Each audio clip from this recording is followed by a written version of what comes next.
तो दोस्तों अभी तक में हम लोगों ने सीखा है कंप्यूटर किस प्रकार से काम करता है, कंप्यूटर की परिभाषा, कंप्यूटर के बारे में, कंप्यूटर की पीढ़ियों के बारे में, कंप्यूटर के इतिहास के बारे में।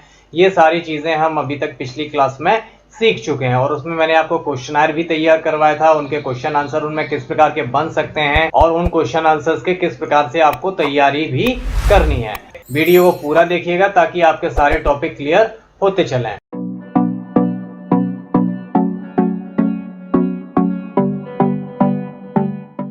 इस वीडियो में हम देखने वाले हैं कंप्यूटर के विभिन्न प्रकार। तो यहाँ पे हम कंप्यूटर के विभिन्न प्रकार के बारे में बात कर रहे हैं। The classification of computer, computer कितने प्रकार का होता है। टेक्नोलॉजी वर्ल्ड में कंप्यूटर के दो प्रकार बनाए गए हैं। पहला on the basis of size, on the basis of type, यानी आकार के आधार पर और प्रकार के आधार पर। ये दो प्रकार से कंप्यूटर का वर्गीकरण किया गया है, डिवाइडेशन किया गया है। अब वो कैसे डिवाइड किया गया है, इनमें कौन कौन से कंप्यूटर आते हैं, ये क्या क्या काम करते हैं, इनके बारे में हम आगे चल के जानकारी लेते हैं। तो पहले आता है on the basis of size, यानी आकार के आधार पर। ये चार प्रकार के कंप्यूटर हैं: super computer, main frame computer, mini computer और माइक्रो कंप्यूटर। ये चारों प्रकार के कंप्यूटर आते हैं साइज यानी आकार के आधार पे। दूसरा प्रकार है प्रकार के आधार, on the basis of type, प्रकार के आधार पे, जिसमें कंप्यूटर आते हैं एनालॉग कंप्यूटर, डिजिटल कंप्यूटर और हाइब्रिड कंप्यूटर। ये तीन प्रकार के कंप्यूटर आते हैं आपके प्रकार के आधार की कैटेगरी में। अब इनके बारे में विस्तृत जानकारी ले लेते हैं कि ये कौन कौन सी कैटेगरी में क्या क्या कंप्यूटर यूज होते हैं। अब हम पढ़ने जा रहे हैं आकार के आधार पर, जिसमें माइक्रो, मिनी, मेन फ्रेम और सुपर, ये चार प्रकार के कंप्यूटर होते हैं। इनमें कौन कौन से कंप्यूटर आते हैं ये देख लेते हैं। अब देखिए आकार के आधार पर जो हमने आपको चार प्रकार के कंप्यूटर बताए थे, उनमें पहला कंप्यूटर है माइक्रो कंप्यूटर। क्या लिखा है यहाँ पे बहुत ध्यान से देखिएगा और यहाँ पे क्वेश्चन भी तैयार करते जाइएगा। माइक्रो कंप्यूटर वह कंप्यूटर होते हैं जिन्हें आराम से डेस्क पर रखा जा सकता है, जैसे हमारा डेस्कटॉप या लैपटॉप। छोटे कंप्यूटरों का विकास 1970 में माइक्रो प्रोसेसर के आविष्कार के साथ हुआ था। माइक्रो प्रोसेसर के आने से कंप्यूटर सस्ते हो गए थे और आकार में छोटे हो गए थे। इस वजह से इन कंप्यूटर को पर्सनल कंप्यूटर भी कहा जाता है या शॉर्ट में पीसी भी बोलते हैं। माइक्रो कंप्यूटर में desktop computer, laptop, home top, tablet PC या वर्कस्टेशन, हमारा मोबाइल, हमारी स्मार्ट वॉच, ये सारे के सारे कंप्यूटर, डिजिटल घड़ी, ये सारे के सारे माइक्रो कंप्यूटर की कैटेगरी में आते हैं। हमारे आसपास जितने भी हमें कंप्यूटर डिजिटल दिखाई देते हैं वो सभी के सभी माइक्रो कंप्यूटर की कैटेगरी में आते हैं। अगला कंप्यूटर है मिनी कंप्यूटर। मिनी कंप्यूटर आकार और क्षमता में माइक्रो कंप्यूटर से बड़े होते हैं। सबसे पहला मिनी कंप्यूटर 1965 में तैयार किया गया था। इसका आकार किसी रेफ्रिजरेटर के बराबर था, यानी फ्रिज के बराबर इसका आकार था, जिसको नाम है मिनी कंप्यूटर। जहां एक और पर्सनल कंप्यूटर यानी माइक्रो कंप्यूटर में एक सीपीयू लगा रहता है, वहीं मिनी कंप्यूटर में एक से अधिक सीपीयू होते हैं। और सीपीयू क्या होता है? कंप्यूटर का दिमाग होता है। यानी माइक्रो कंप्यूटर में बहुत सारे सीपीयू होते हैं, बहुत सारे दिमागों के बराबर ये काम कर सकता है। और लिखा भी है मिनी कंप्यूटर पर एक साथ एक से अधिक व्यक्ति काम कर सकते हैं। इसका प्रयोग प्रायः छोटी या मध्यम आकार की कंपनियों में किया जाता है।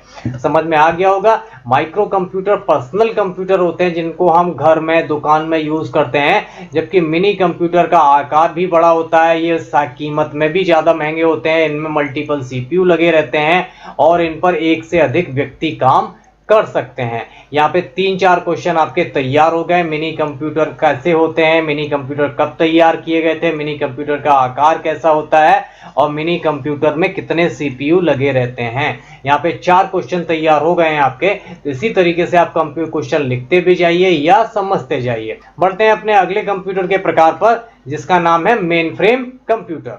यहाँ पर देखिए मेन फ्रेम कंप्यूटर। अब मेन फ्रेम कंप्यूटर क्या होता है ये ध्यान से समझ लेते हैं। मेन फ्रेम कंप्यूटर आकार में बहुत बड़े होते हैं, इनका साइज बहुत ज्यादा बड़ा होता है। बड़ी कंपनियों में केंद्रीय कंप्यूटर यानी सेंट्रल कंप्यूटर के रूप में मेन फ्रेम कंप्यूटर का प्रयोग होता है। जैसे जिसकी ब्रांचेस बहुत ज्यादा, ऐसी कंपनियां ना जिनके बहुत सारे ब्रांचेस होते हैं, उनका एक हेड ऑफिस होता है, तो ऐसी कंपनियों में मेन फ्रेम कंप्यूटर का यूज किया जाता है। ऐसी कंपनियां जहां एक नेटवर्क में कई कंप्यूटरों को आपस में जोड़ा जा सकता है, इसमें सैकड़ों यूजर एक साथ काम करते हैं। मेन फ्रेम कंप्यूटर में नोड, डॉट्स, जेएस एक सॉफ्टवेयर प्लेटफॉर्म का प्रयोग किया जाता है। इसका प्रयोग ज्यादातर बैंक में या रेलवे सिस्टम में, रिजर्वेशन सिस्टम में किया जाता है, जहां पे इनकी अलग अलग दूर दूर ब्रांचेस होती हैं, लेकिन इनका डेटा एक ही जगह पे स्टोर किया जाता है। ऐसे कंप्यूटर को बोलते हैं मेन फ्रेम कंप्यूटर। अगला कंप्यूटर आता है हमारा सुपर कंप्यूटर। सुपर कंप्यूटर बहुत ध्यान से समझना है कैसा होता है और क्या करता है। अब देखिए लिखा क्या है, सुपर कंप्यूटर अन्य सभी श्रेणियां जैसे माइक्रो कंप्यूटर है, मिनी कंप्यूटर है या मेनफ्रेम कंप्यूटर की तुलना में सबसे बड़े होते हैं, अधिक संग्रह क्षमता वाले, यानी इनमें डेटा भी बहुत ज्यादा स्टोर किया जा सकता है और इनकी गति भी सबसे अधिक होती है। इनका आकार एक सामान्य कमरे के बराबर होता है, यानी ये इतने बड़े होते हैं कि एक कमरा भी इनके लिए छोटा पड़ सकता है। अब अगर इतने बड़े होते हैं तो भैया इनका यूज क्या है, तो लिखा है सुपर कंप्यूटर का प्रयोग बड़े वैज्ञानिक और शोध प्रयोगशालाओं में शोध कार्यों के लिए होता है। पहली बार लिखा है 1998 में भारत में सीडेक एक संस्था है जिन्होंने सुपर कंप्यूटर बनाया था और जिसका नाम था परम 10,000। किसने बनाया था? भारत की सीडेक नामक संस्था ने पहला सुपर कंप्यूटर बनाया था जिसका नाम था परम 10,000 और इसकी कैलकुलेशन की क्षमता कितनी थी? 1 खरब गणना प्रति सेकंड, यानी 1 सेकंड में खरबों संख्याओं का कैलकुलेशन कर सकता था। और आज भारत विश्व में सुपर कंप्यूटर के क्षेत्र में नाम है, यानी हमारे पास बहुत सारे सुपर कंप्यूटर हैं। अभी सुपर कंप्यूटर हमने समझ तो लिया, लेकिन सुपर कंप्यूटर थोड़ा सा डीपली पॉइंट है कि सुपर कंप्यूटर हम कहाँ देखेंगे, कैसे समझ में आएगा कि ये क्या काम करता है। तो मैं नॉर्मली आपको बता देता हूँ सुपर कंप्यूटर कहाँ कहाँ यूज होता है। आप मैच देखते हैं, मैच कहीं और हो रहा होता है किसी देश में, लेकिन हमें सेम टाइम पे 5-6 सेकंड के डिले पर अपने घर में दिखाई देता है। ये सारा बिकॉज ऑफ सुपर कंप्यूटर है। मौसम की भविष्यवाणियां होती हैं, ये सारी सब सुपर कंप्यूटर के माध्यम से होती हैं। सैटेलाइट सिस्टम है, जो अंतरिक्ष में हम लोग सैटेलाइट छोड़ते हैं अपने यहाँ सरकार, वो उनका कंट्रोलिंग, उनसे डेटा का ट्रांसफर होना, ये सारी चीजें सुपर कंप्यूटर के माध्यम से की जाती हैं। तो उम्मीद करता हूं आपको आकार के आधार पर ये चारों कंप्यूटर समझ में आ गए होंगे, micro computer, mini computer, mainframe computer और सुपर कंप्यूटर। अब आते हैं कंप्यूटर की दूसरी प्रकार पर, प्रयोग के आधार पर। कौन कौन से कंप्यूटर होते हैं इसमें? एनालॉग कंप्यूटर होते हैं, डिजिटल होते हैं और हाइब्रिड कंप्यूटर होते हैं। ये तीनों प्रकार के कंप्यूटर होते हैं जो प्रकार के आधार पर या प्रयोग के आधार पर यूज में करे जाते हैं। तो अभी देखते हैं कि ये कंप्यूटर कौन कौन से होते हैं और कैसे काम करते हैं। तो अभी हम देखने जा रहे हैं कार्य पद्धति के आधार पर कंप्यूटर का वर्गीकरण, यानी computer classification based on work method. तो हमने आपको जैसा बताया था, यहाँ पे 3 प्रकार के कंप्यूटर होते हैं, पहला एनालॉग, डिजिटल और हाइब्रिड। तो अब समझते हैं कि एनालॉग कंप्यूटर कौन सा कंप्यूटर होता है, क्योंकि जब तक मैं एनालॉग आपको क्लियर अच्छी तरीके से नहीं समझा पाऊंगा तब तक आपको डिजिटल और हाइब्रिड समझ में नहीं आने वाले हैं। तो देखते हैं कैसे कंप्यूटर होते हैं इस श्रेणी में। इस श्रेणी में वे कंप्यूटर आते हैं जिनका प्रयोग भौतिक इकाइयां जैसे तापमान है, प्रेशर है, लंबाई है, गति आदि को नापने में किया जाता है। ऐसे कंप्यूटर एनालॉग कंप्यूटर कहते हैं। तो अब आपको और समझाते हैं। बात करते हैं मौसम विज्ञान की।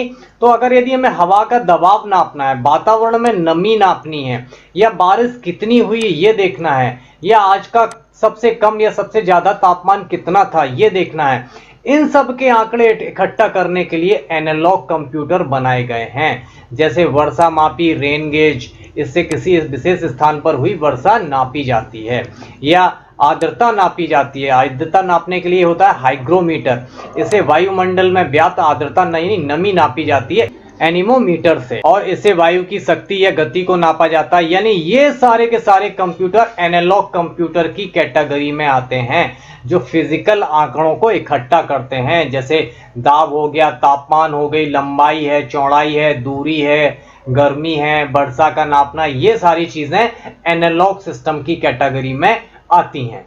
क्लियर है? चलिए अब समझते हैं कि डिजिटल कंप्यूटर फिर क्या होते हैं जब ये एनालॉग होते हैं। तो अब समझते हैं डिजिटल कंप्यूटर क्या है। What is digital computer? लिखा है डिजिटल कंप्यूटर वह कंप्यूटर होते हैं जिन्हें हम आम तौर पर प्रयोग करते हैं, जैसे अपने घरों में, अपने कार्यालय यानी ऑफिसेज में। इनमें डिजिटल तरीके से डेटा को फीड किया जाता है और आउटपुट प्राप्त किया जाता है। अधिक डिजिटल कंप्यूटर ही प्रयोग में आते हैं। बाजारों में आमतौर पर उपलब्ध भी रहते हैं। डिजिटल कंप्यूटर पर डेटा 0 और 1 में परिवर्तित करके उसे इलेक्ट्रॉनिक रूप में ले जाता है।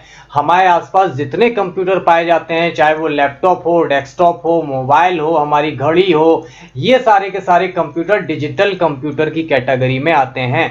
ये 0 और 1 के सिस्टम पर काम करते हैं। 0 और 1 में ही डेटा को एंट्री लेते हैं और उसी को इलेक्ट्रॉनिक रूप में सेव करते हैं अपने मेमोरी में।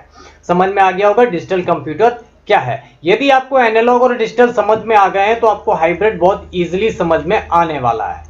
देखते हैं हाइब्रिड कंप्यूटर क्या होता है। यहां पर देखते हैं हाइब्रिड कंप्यूटर क्या है। What is hybrid computer? लिखा है हाइब्रिड कंप्यूटर में एनालॉग कंप्यूटर और डिजिटल कंप्यूटर दोनों के गुण होते हैं। यानी हाइब्रिड और यानी एनालॉग और डिजिटल मिला दे तो बन जाता है हाइब्रिड कंप्यूटर। ये कंप्यूटर एनालॉग और डिजिटल से ज्यादा भरोसेमंद माने जाते हैं। इनका काम होता क्या है ये देख लेते हैं। एनालॉग कंप्यूटर से प्राप्त आंकड़ों को डिजिटल रूप में उपलब्ध कराना चिकित्सा मौसम विज्ञान में सबसे ज्यादा प्रयोग होता है। अभी देखते हैं, मैं एक एग्जांपल देता हूं आपको कि हम लोग अपना ब्लड प्रेशर नपवाते हैं या अपना फीवर चेक करते हैं तो फीवर क्या हुआ? तापमान हुआ। हमारे बॉडी का तापमान हम चेक करवा रहे हैं तो तापमान एक एनालॉग सिस्टम हुआ, लेकिन जब हमें आउटपुट मिलता है तो वो डिजिटल में मिलता है। पता चलता है ना 99.78 बुखार है या आपका ब्लड प्रेशर इतना है, तो उसने नापा था हमारे ब्लड का प्रेशर, यानी दबाव नापा हमारे ब्लड का या तापमान नापा और उसको अंकों में प्रदर्शित कर दिया। That is called hybrid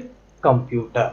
clear है? यानी एनालॉग सिस्टम को मेजर करके उसे आउटपुट डिजिटल में देना, that is called hybrid computer. समझ में आ गए होंगे आपको एनालॉग, डिजिटल और हाइब्रिड क्या क्या कंप्यूटर होते हैं। तो दोस्तों कमेंट में जरूर बताइए जो चीजें अभी तक हमने आपको बताई हैं वो आपको समझ में आया है या नहीं आया है, या आपको और डिटेल में समझना है। ये सारी चीजें मुझे कमेंट करके जरूर बताइएगा। अगले वीडियो में हम आपको बताएंगे कंप्यूटर की और सारी चीजों के बारे में। तब तक अपना ख्याल रखिएगा। Take care, good bye, thank you.